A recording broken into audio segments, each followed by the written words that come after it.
Alhamdulillah, pertamanya kita bersyukur pada Allah Subhanahu Wa Taala. Pada petang yang berbahagia ini, dengan izinnya kita dapat mengisi lapang masa yang ada ini, insya-Allah dengan sama-sama manfaatkannya dengan ilmu. Moga-moga dengan kita memanfaatkan masa kita dengan ilmu ini, Allah Subhanahu Wa Taala berkati kehidupan kita dan memandu kehidupan ini dengan ilmu yang Allah Subhanahu Wa Taala telah anugerahkan kepada kita melalui peninggalan Nabi sallallahu alaihi wasallam. Nabi sallallahu alaihi wasallam menyebut, innal anbiya lam yuwarrithu dinaran wala dirhama walakin warathu al-ilm faman akhadahu akhadha bihadhin wafir. Para nabi ini, waktu mereka meninggalkan kita, mereka tidak meninggalkan pusaka dalam bentuk harta benda, tetapi yang mereka tinggalkan ialah ilmu. Maka barang sesiapa mengambil ilmu yang sebanyak-banyaknya daripada peninggalan para nabi, maka mereka sebenarnya telah mengambil bahagian yang sangat lumayan. Kalau lagi banyak kita dapat ilmu, lagi banyak kita berusaha untuk menuntut ilmu, lagi banyak faedah yang kita perolehi daripada pencarian ataupun penimbangan ilmu tersebut. Mengisi masa yang ada ini, kita sambung perbincangan kita setiap petang dalam kitab Riyadhus Shalihin. Kitab Riyadhus Shalihin ini pada saya lah, saya sangat suka membacanya, dan dia adalah merupakan antara buku hadis yang sangat baik, dihimpun oleh seorang ulama yang masyhur, Al-Imam An-Nawawi rahimahullah, dengan bab-babnya yang sangat menarik untuk kita memahaminya.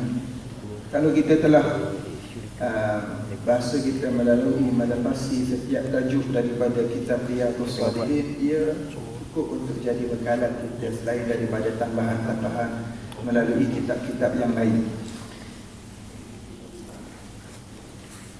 Dalam bab yang ke-96 daripada kitab Riyadhus Shalihin ialah babu wida'is sahib wa wasiyatihi 'inda firadihi li safarin wa ghairihi wa du'a'i lahu wa talabid du'a'i min. Bab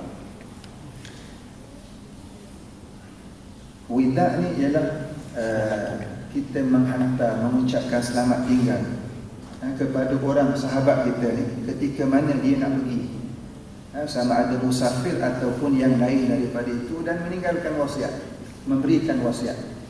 Bab ni dimuatkan oleh Imam Nawawi kepada orang-orang yang nak pergi meninggalkan kita, sama ada dia nak pergi itu kerana musafir ataupun dia nak pergi kerana kematian.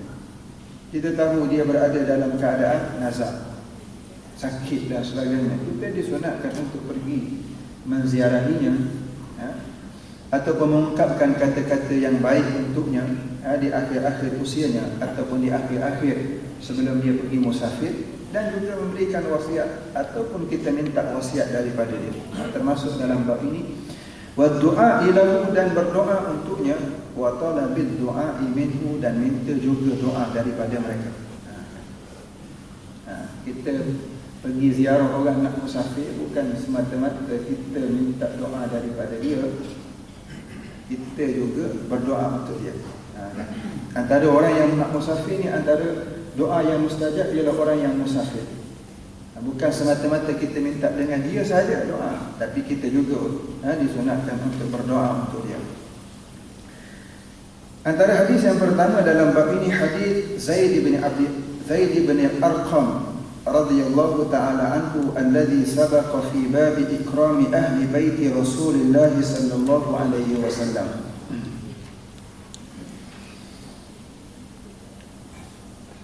قام فينا رسول الله صلى الله عليه وسلم خطيبا فحمد الله وأثنى عليه ووعظ وذكر ثم قال أما بعد ألا أيها الناس إنما أنا بشر يوشك أن يأتي رسول ربي فأجيب وأنا تارك فيكم ثقلين أولهما كتاب الله فيه الهدى والنور فخذوا بكتاب الله واستمسكوا به فحث على كتاب الله ورغب فيه thumma qala wa ahlu baiti udzakirukumullahu fi ahli baiti, rawahu Muslim wa qad sabaqa bituli.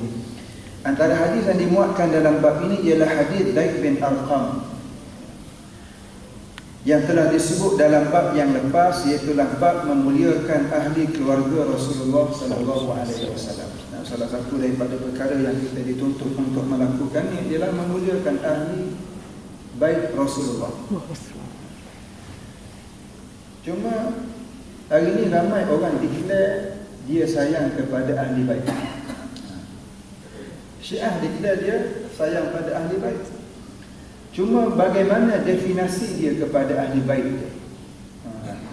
Kalau Syiah punya definisi kepada ahli bait ialah Fatimah, Ali dan anaknya Hasan dan Husain. Itulah dia punya ahli bait.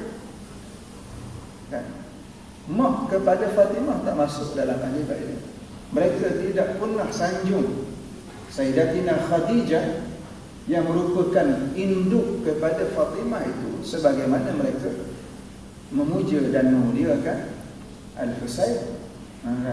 Kalau nak kira sepatutnya induk itu lebih dimuliakan kerana dialah yang melahirkannya. Bahkan Rasulullah sallallahu alaihi wasallam itu tidak dimuliakan sebagaimana dimuliakan cucu tu. Kan setiap kali perayaan Al-Husain yang dilaungkan, tidak dilaungkan Rasulullah sallallahu alaihi wasallam sebagaimana yang dilakukan oleh kita. Maknanya declaration seorang itu yang dia mengatakan bahawasanya dia ni menyayangi ahli bait, kita kena tengok balik. Kadang-kadang orang mengatakan dia mungkin daripada keluarga keturunan Nabi, tetapi ya kemuliaan dia daripada keturunan Nabi. Tapi yang menyebabkan seorang itu mulia sejauh mana dia berpegang dengan petunjuk Nabi. Kan? Bahkan sebab itulah timbul daripada perbincangan para ulama, siapakah sebenarnya ahli bait Rasulullah. Banyak ulama yang membincangkan perkara itu, sehingga ramai ulama, sehingga ada ulama yang meluaskan definisi skop ahli keluarga Nabi itu berdasarkan sabda Nabi sallallahu alaihi wasallam, Salman minni min ahli baiti. Salman itu daripadaku dan daripada ahli keluargaku, yang tak ada kena-mengena dengan Nabi. Nabi sebut dia ahli keluargaku. Hingga para ulama mengatakan mana-mana umat Nabi yang berpegang dengan ajaran Nabi dengan pegangan yang sungguh-sungguh, dia adalah ahli keluarga Nabi. Dia adalah ahli keluarga Nabi. Maksudnya begitu. Cuma hadisnya lebih spesifikasinya bila Nabi SAW perintah kepada kita menyayangi ahli keluarga Nabi, ialah kita menyayangi ahli keluarga Nabi dari sisi galanya. Bani Hashim, Bani Abdul Muttalib, semua keturunan-keturunan itu yang mulia kita muliakan. Yang mengikut ajaran Nabi kita mesti memuliakan dia. Hadis ini dimuatkan dalam bab memuliakan ahli bait Rasulullah sallallahu alaihi wasallam. Katanya, kata Zaid bin Abi Arqam, satu hari Nabi sallallahu alaihi wasallam bangun berdiri menyampaikan khutbah. Nabi menyampaikan khutbah khatiban. Cuma bila kita baca istilah dalam hadis ni, bila Nabi sebut khutbah, bukan makna khutbah Jumaat je, tuan-tuan. Khutbah di sini ialah termasuk juga tazkirah, termasuk juga ceramah biasa disebut sebagai khatib. Nabi dia bila dia nak mimbar itu digunakan bukan hanya untuk Jumaat dan hari raya. Kalau istilah zaman Rasulullah dulu lah, mimbar itu bukan hanya digunakan untuk Jumaat dan hari raya, tetapi mimbar itu digunakan oleh Nabi setiap ketika bila Nabi SAW nak menyampaikan ceramahnya ataupun peringatannya kepada para sahabat. Kata Zaid bin Arqam, Nabi SAW bangun menyampaikan khutbah ataupun ceramahnya kepada kami. Nabi memuji Allah, memujanya, dan Nabi SAW memberikan ingatan dan amarannya kepada kita. Wa'azah, Nabi memberikan peringatan dalam bentuk amaran. Wa dhakkara, dan memberikan peringatan supaya manusia ingat. Thumma qala, kemudian Nabi bersabda, amma ba'd, ala ketahuilah ayyuhan nas, wahai manusia, fa innama ana bashar, sesungguhnya saya ini manusia biasa, kata Nabi. Yushiku an ya'ti rasulu rabbi, hampir nak sampai utusan daripada Tuhanku. Fa ujib, dan aku nak menyahut apa yang yang nak disampaikan oleh utusan Allah, dalam arti kata makna Nabi, utusan Allah datang nak mengambil nyawa Nabi, dan Nabi nak terima permohonan tersebut. Maknanya Nabi dah nak di hujung usianya. Aku manusia biasa, kata Nabi, hampirlah datang utusan Allah untuk menjemputku bertemu dengan Tuhanku, dan aku akan menerima jemputan itu. Wa ana tarikum fikum thaqalain, dan aku sebenarnya telah tinggalkan kepada kamu dua perkara yang besar, dua perkara yang berat. Awwaluhuma kitabullah, yang pertamanya ialah kitab Allah. Itu yang pertama yang besar Nabi tinggalkan untuk kita supaya kita berpegang dengannya. Fihil huda wan nur, dalam kitab Allah Ta'ala itu ada petunjuk, wan nur, dan cahaya. Kalau kita nak dapat petunjuk, peganglah dengan kitab Allah, beramallah dengannya. Kalau kita nak dapat cahaya hidup dunia dan akhirat, berpeganglah dengan kitab Allah. Ada di dalamnya petunjuk dan cahaya. Fakhudhu bi kitabillah, kata Nabi, berpeganglah kamu dengan kitab Allah Ta'ala ini. Dan ambillah kamu kitab Allah Ta'ala ini. Wastamsiku bih, berpegang teguhlah kamu dengannya. Fahatta ala kitabillah wa raghaba fi, Nabi mendorong sahabat dengan kitab Allah Ta'ala ini, memberi motivasi kepada mereka supaya mengamalkan isi kandungan kitab Allah Ta'ala ini. Thumma qala, kemudian Nabi sallallahu alaihi wasallam bersabda, wa ahlu baiti, dan ahli keluargaku, kata Nabi, dan ahli keluargaku. Udzakkirukumullahu fi ahli baiti, aku mengingatkan kamu dengan ahli keluargaku. Maknanya Nabi SAW memperingatkan kepada umatnya supaya mencintai, menghormati, dan menyayangi ahli keluarga Nabi SAW. Kan? Kalau kita kira ahli keluarga ni, termasuklah isteri-isteri Nabi, tuan-tuan. Kan? Aisyah dan sebagainya. Ini semua adalah isteri-isteri Nabi. Kalau kita sebut kita ni keluarga, mestilah termasuk ahli keluarga kita ni, isteri kita, anak-anak kita, dan sebagainya. Bila disebut ahli keluarga Nabi, termasuklah isteri Nabi, anak-anak Nabi, cucu Nabi, mungkin bapa Nabi, dan sebagainya. Itu adalah keluarga Rasul sallallahu alaihi wasallam yang perlu kita sayangi. Maknanya dalam bab ini menceritakan kepada kita wasiat Nabi kepada umatnya. Tatkala Nabi mengetahui bahawasanya Nabi telah hampir untuk dijemput oleh Allah, kan? Maknanya setiap orang perlu menyiapkan wasiat ini kepada ahli keluarganya. Dan wasiat, bila kita sebut wasiat ini, kan, bukan wasiat harta je, tuan-tuan. Kan? Bila kita sebut wasiat, yang biasa kita faham ialah wasiat macam mana aku nak bagi rumah aku ni, nak bagi kepada anak aku yang mana satu, ladang aku ni nak bagi anak yang mana, isteri mana, contohnya. Kalau orang kita ramai ladang. Tetapi sebenarnya wasiat ni bukan pada harta je, tuan-tuan. Sebagaimana Nabi mewasiatkan kepada umatnya, bukan harta. Nabi mewasiatkan kepada umatnya supaya berpegang dengan kitab Allah. Setiap orang Islam, dia kena ada wasiat dia kepada ahli keluarganya, berpegang dengan kitab Allah, berpegang dengan Islam, berpegang teguh dengan ajaran-ajaran Islam. Itu wasiat kita. Supaya apa, tuan-tuan? Ia adalah salah satu daripada, kan, kalau nak kira dalam bahasa yang kasar sikit lah, kita dah berlepas diri lah bahasanya, kan. Bila kita dah tinggalkan wasiat itu supaya berpegang dengan kitab Allah, takdirnya lepas daripada itu minta jauh daripada Allah. Kita semua doakan supaya ahli keluarga kita berpegang dengan kitab Allah. Takdirnya ahli keluarga ni jauh daripada ajaran Allah. Maknanya perkara itu telah lepas diri. Maknanya itu adalah satu perintah yang telah dilakukan. Kita telah perintahkan dia supaya berpegang dengan perintah Allah Subhanahu wa taala.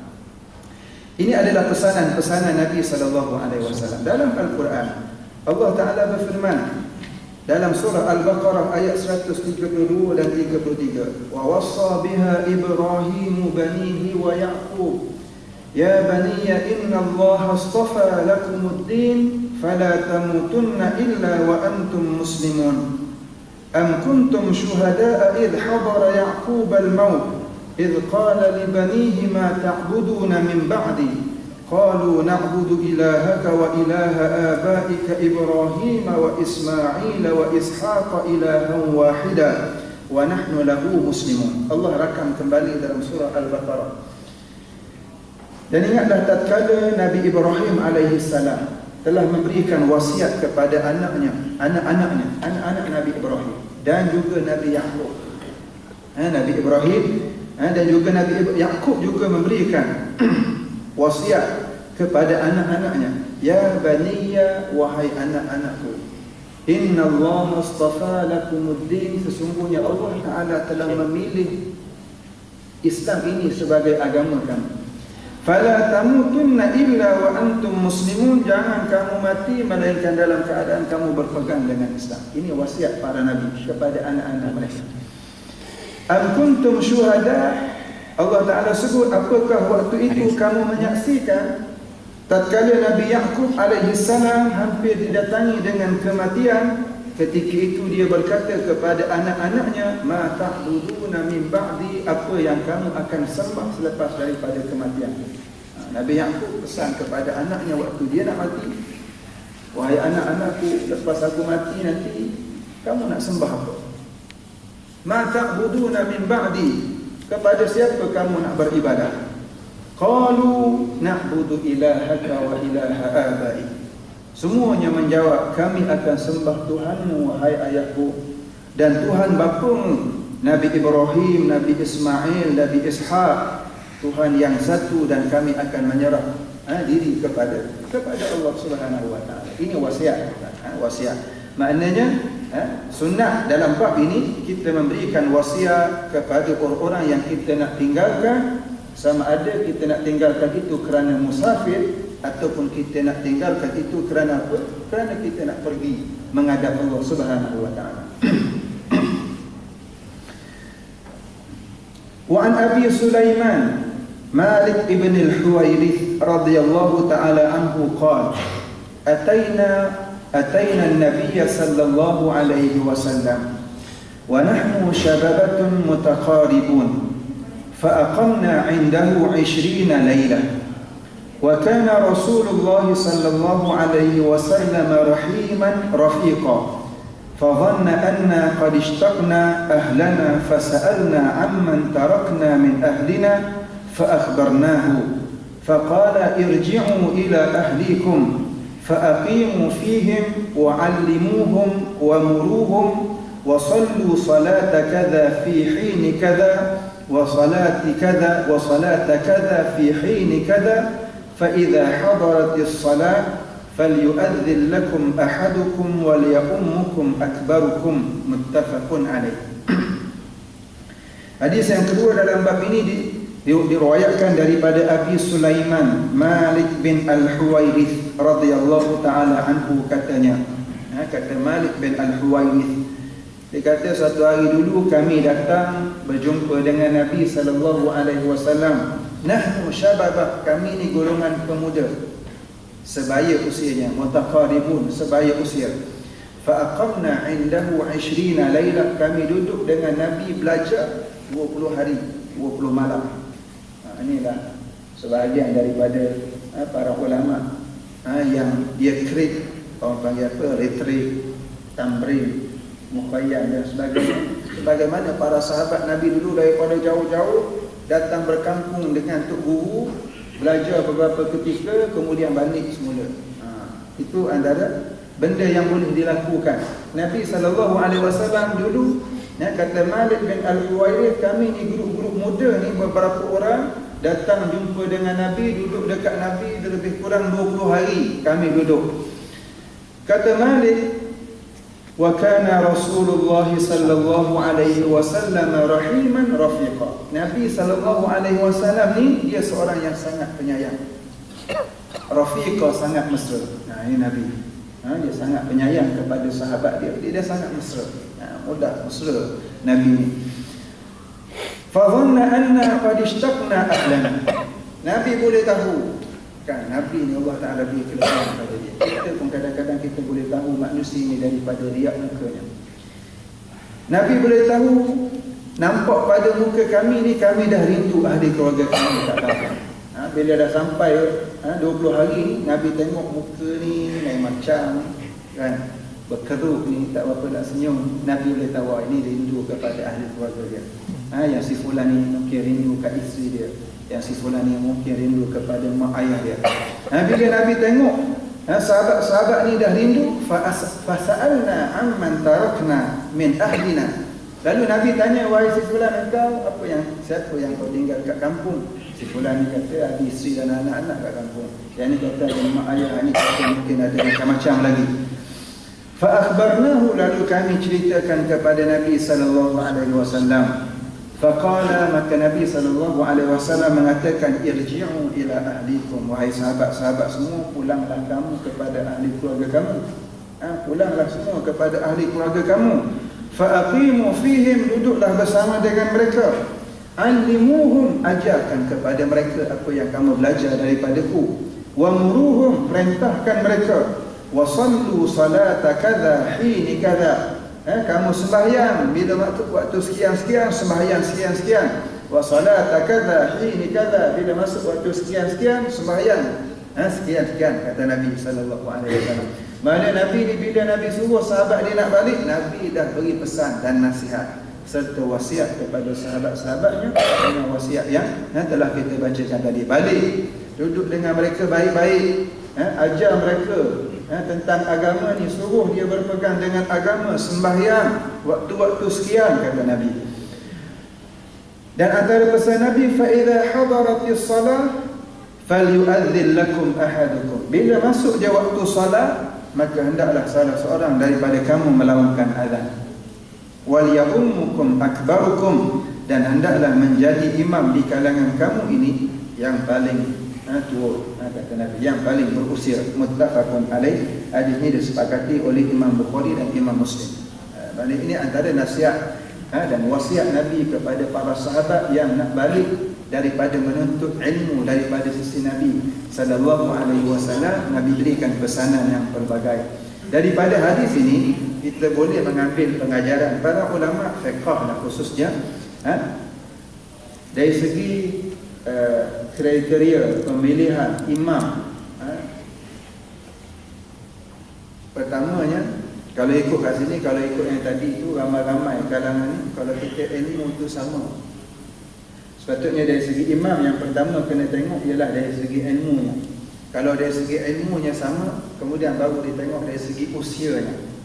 Oleh kerana yang datang syabab ni semua yang sama dari segi ilmu, baru belajar dengan Nabi, maka Nabi SAW minta supaya yang jadi imam di kalangan mereka ni yang paling berusia. Itu dari segi rankingnya untuk pemilihan imam. Ini yang disebut oleh para ulama fiqh dalam kitab fiqh dia. Zad al-Bukhari fi riwayatin lahu wa sallu kama ra'aitumuni usalli. Dan tambah Imam Bukhari dalam riwayat baginya, sembahyanglah kamu sebagaimana kamu melihat aku sembahyang. Maknanya sembahyang seperti mana kita lihat Nabi SAW melaksanakan salat. Nabi SAW salat sampai ke penghujung usianya. Tidak ada istilah daripada Nabi, kita tak pernah jumpa daripada Nabi di penghujung usia Nabi sembahyang pakai niat. Tak ada, tuan-tuan.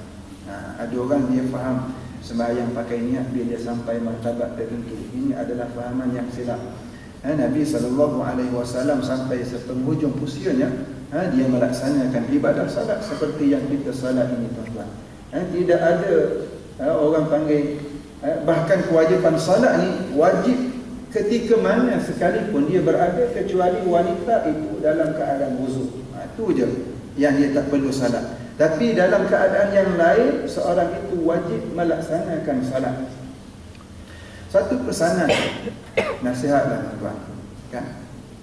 Saya waktu isteri nak bersalin, kan dia mengandung. Adalah tuan, ramai mengandung juga. Isteri saya tadi tahu, yang ramai-ramai wadah sebelum bersalin yang mengandung tu, boleh bilang yang semayang, kan? Belum bersalin lagi tu, tuan-tuan, baru tunggu nak deliver, belum datang nifas lagi. Datang nifas baru gugur kewajipan salat. Tapi sebelum bersalin tu, duduk wajib sembahyang. Ini pesan, kena pesan. Kena pesan kepada isteri kita, kena pesan kepada anak-anak menantu kita. Duduk dalam waktu sebelum bersalin, wajib sembahyang. Wajib sembahyang. sembahyang. Macam mana kita nak dapat anak yang soleh waktu nak deliver pun tak sembahyang? Ini satu benda yang kita kena pesan. Kena pesan kepada anak menantu kita. Sembahyang ni, mana keadaan kita sekalipun, sembahyang itu tak perlu dilaksanakan. Kan? Begitulah juga dalam apa-apa situasi, sembahyang ini adalah antara perkara pertama yang kita perlu lakukan. Yang terakhir hadis sebelum kita solat, tuan-tuan. Wa an Umar bin Al-Khattab radhiyallahu ta'ala anhu qala ista'dhantu an-nabiy sallallahu alaihi wasallam fil umrah fa'adhina li wa qala la tansana ya akhi ya ukhayya min du'aik faqala kalimatan ma yasurruni anna li biha ad-dunya wa fi riwayatin qala ashrikna ya ukhayya fi du'aik rawahu Abu Dawud wa Tirmidzi wa qala hadithun hasanun sahih. Daripada Umar Al-Khattab radhiyallahu ta'ala anhu katanya, Umar kata waktu Umar nak pergi buat umrah, nampak, istadzantu an-nabiy sallallahu alaihi wasallam fil umrah, aku minta izin dengan Nabi nak pergi buat umrah. Kata tengoklah istilah tu, rapatnya hubungan Umar dengan Nabi ni sampai nak pergi umrah je minta izin Nabi. Nabi bukan majikan Umar, nak minta izin. Nabi ni seorang Nabi, sahabat Umar. Mungkin bahkan Umar tu, Nabi itu menantu Umar. Kan Hafsah bin Umar tu adalah isteri kepada Nabi. Tapi Nabi ni bila dia nak pergi umrah, dia minta izin dengan Rasulullah sallallahu alaihi wasallam. Hebat sahabat ni, hebat. Umar minta izin dengan Nabi untuk pergi buat umrah. Fa'adina li, Rasulullah izin kepadaku untuk pergi mengerjakan umrah. Dan Rasulullah beritahu kepadaku, kata Umar, la tansana ya ukhay, wahai saudara kesayanganku, wahai sahabat kesayanganku, engkau jangan lupa kami dalam doa. Kata Nabi kepada Umar, waktu engkau pergi mengerjakan umrah nanti, engkau berdoa pada Allah, engkau jangan lupa masukkan nama kami dalam doa kamu. Jangan lupa doakan untuk kami. Rasulullah minta dengan Umar. Kata Umar, faqala kalimatan ma yasurruni anna li biha dunya. Nabi telah mengungkapkan satu kalimah yang kalaulah nak ditukarkan kalimah itu dengan dunia sekalipun tak akan sama. Kata Umar. Maknanya ucapan Nabi, respect Nabi kepada Umar menyebabkan Umar rasa sangat bahagia. Wa fi riwayatin qala ashrikna ya ukhayya fi du'aik. Dalam riwayat yang lain, wahai Umar, kamu tolong masukkan dalam doa kamu ini kami juga, kata Nabi sallallahu alaihi wasallam. Rawahu Abu Dawud wa Tirmidzi. Hadis ini diriwayatkan oleh Imam Abi Dawud dan Imam Tirmidzi. Kata Imam Tirmidzi hadis hasan lagi sahih. Ini antara bab yang kita bicarakan, tuan-tuan. Maknanya kita ni kena sentiasa nasihat, minta doa, minta nasihat daripada orang. Lebih-lebih lagi lah waktu kita nak pergi jalan jauh, pergi mengerjakan ibadah haji dan sebagainya.